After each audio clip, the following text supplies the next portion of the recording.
मतलब 3 राज्यों में हमें पूरी अपेक्षा थी कि नरेंद्र मोदी जी के नेतृत्व में 9 सालों में जो देश भर में काम हुआ है, नॉर्थ ईस्ट के तरफ ज्यादा ध्यान देने का आदेश नरेंद्र मोदी जी ने दे दिया था।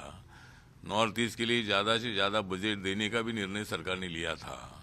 सभी मंत्रियों को भी आदेश दिया था कि वह नॉर्थ ईस्ट के राज्यों में जाकर वहां अपनी योजनाएं इम्प्लीमेंट करने का काम करिए। तो मैं भी हमेशा हर महीने को नॉर्थ ईस्ट में जाता रहा, और नागालैंड हो, मेघालय हो और त्रिपुरा हो। तो त्रिपुरा और नागालैंड में तो एनडीए की सरकार थी ही थी, लेकिन मेघालय में हमारी समाज की सरकार थी। लेकिन मेघालय में भी हमको मेजोरिटी मिल रही है, और तीनों राज्यों में मतलब एनडीए की सरकार बीजेपी के नेतृत्व में आ रही है। तो नागालैंड में मेरे पार्टी के 2 उम्मीदवार अभी तक डिक्लेयर हुए हैं, और भी 3 उम्मीदवार कुछ वोटों से पीछे है, वो सेकंड नंबर पर चल रहे हैं, और भी 2 उम्मीदवार जीत कर आने की संभावना है। तो जो मेरे पार्टी के 2 उम्मीदवार चुनकर आए हैं, या और भी 1-2 चुनकर अगर आते हैं, तो मेरी पार्टी वहाँ एनडीए को सपोर्ट करेगी, और रिपब्लिकन पार्टी को सत्ता में भागीदारी भी मांगेगी। मैं 4 तारीख को दिल्ली में हूँ, तब मैं माननीय जेपी नड्डा जी जो बीजेपी के अध्यक्ष हैं उनसे मैं बात करने वाला हूँ, संतोष जी जो जनरल सेक्रेटरी उनसे मैं बात करने वाला हूँ। और रिपब्लिकन पार्टी को सत्ता में भागीदारी मिलनी चाहिए, इसीलिए रिपब्लिकन पार्टी के जो 2 कैंडिडेट अभी चुनकर आए हैं, और भी 1-2 कैंडिडेट अगर चुनकर आते हैं, तो हमारी पार्टी बीजेपी का और इंडिया का समर्थन करेगी। और मैं तीनों राज्यों के जनता का मैं आभार व्यक्त करता हूं। उन्होंने नरेंद्र मोदी जी के नेतृत्व को देखकर वहां वोटिंग किया, उस सभी वोटर्स का मैं हार्दिक हार्दिक आभार व्यक्त करता हूं।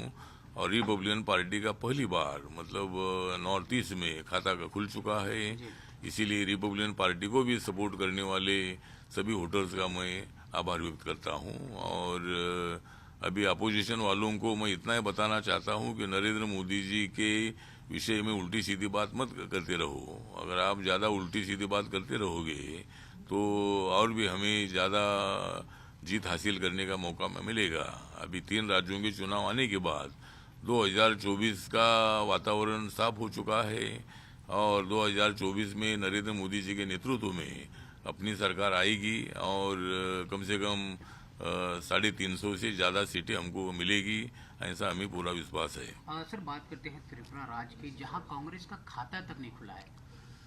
हालांकि अध्यक्ष बदले गए, लेकिन खाता नहीं खुला। सर, क्या कुछ कहना चाहेंगे कांग्रेस के? नहीं, खाता खुला नहीं, इसके लिए राहुल गांधी जिम्मेदार है, क्योंकि राहुल गांधी जी को पार्टी को मजबूत करने के लिए टाइम नहीं है। मतलब वो यात्रा निकाल कर टाइम पास कर रहे हैं। भारत जोड़ने की आवश्यकता नहीं, भारत जुड़ चुका है। बाबा साहब के संविधान ने भारत को जोड़ा है। नरेंद्र मोदी जी ने सबका साथ सबका विकास की घोषणा करके भारत को जोड़ा है। अभी भारत को जोड़ना क्या बाकी रह गया है? तो ये भारत को जोड़ने के बजाय भारत को तोड़ रहे हैं, इसीलिए कांग्रेस पार्टी टूट रही है। त्रिपुरा में मतलब कांग्रेस पार्टी का खाता भी नहीं खुला है, और इसीलिए मुझे लगता है कि इसके लिए कांग्रेस पार्टी का जनाधार जो है ये पूरा टूटता जा रहा है, और बीजेपी का जनाधार बढ़ता जा रहा है, एनडीए का जनाधार बढ़ता जा रहा है। इसीलिए हमें 20-25 साल तक कोई चिंता नहीं है। मतलब हर इलेक्शन में हम जीतेंगे, और कांग्रेस पार्टी और अपोजिशन वालों को हमारा चैलेंज है कि नरेंद्र मोदी जी का सामना करने के लिए आ जाओ। हम लोग नरेंद्र मोदी जी के साथ है, और आपको इलेक्शन में हराने के लिए हमारी ताकत बहुत बड़ी ताकत है, और हम आने वाले चुनावों में सभी अपोजिशन को हराएंगे। सर, कांग्रेस के अध्यक्ष बदले गए हैं, हालांकि राहुल गांधी के बाद अब मल्लिकार्जुन खड़गे हैं, लेकिन क्या अभी भी जिस तरह से तीनों राज्यों के चुनाव के फैसले आ रहे हैं, हालांकि बीजेपी के समर्थन में, तो कहीं ना कहीं कांग्रेस को चिंतन और मंथन की जरूरत है। जिस तरह से मल्लिकार्जुन खड़गे आने के बाद भी कोई बदलाव नहीं दिखा गया। मुझे लगता है कि खड़गे आने दो या और कोई आने दो, लेकिन यहाँ नरेंद्र मोदी जी का सामना करना बच्चों का खेल नहीं है।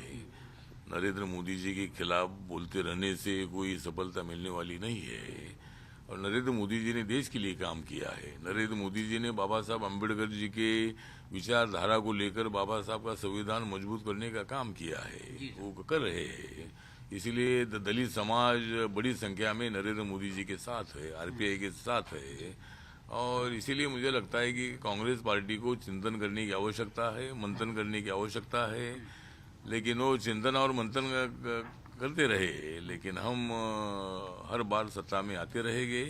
और कांग्रेस पार्टी के जो 70 साल है वो 70 साल पूरे हुए हैं, अभी हमारे 70 साल बाकी है, तो हम 70 साल तक सत्ता में आते रहेंगे। सर, जिस तरह से लोकसभा चुनाव आने वाला है 2024 में, सारी विरोधी पक्ष जो है मोदी के खिलाफ हो गई है, एक अकेले मोदी जो है, क्या आपको लगता है सर अभी भी मोदी लहर जो कहते हैं 2014 में देखा गया, 2019, क्या 2024 में वही मोदी लहर देखने को? मतलब मोदी लहर आपको दिखाई देगी। जो मैंने बोला कि भाई देश के आज़ादी की जब शताब्दी जब हम मनाएंगे 2047 तक, मतलब हमारी सत्ता आती रहेगी।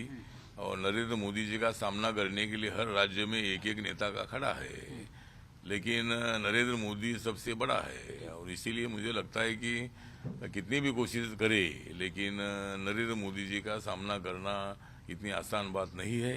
और 2024 में नरेंद्र मोदी जी का ही जो करिश्मा है, ये करिश्मा दिखाई देगा। और हम 2024 की मैच बड़ी संख्या में और बड़े रन से हम जीतेंगे। सर नमस्कार, मैं हूं मानक गुप्ता।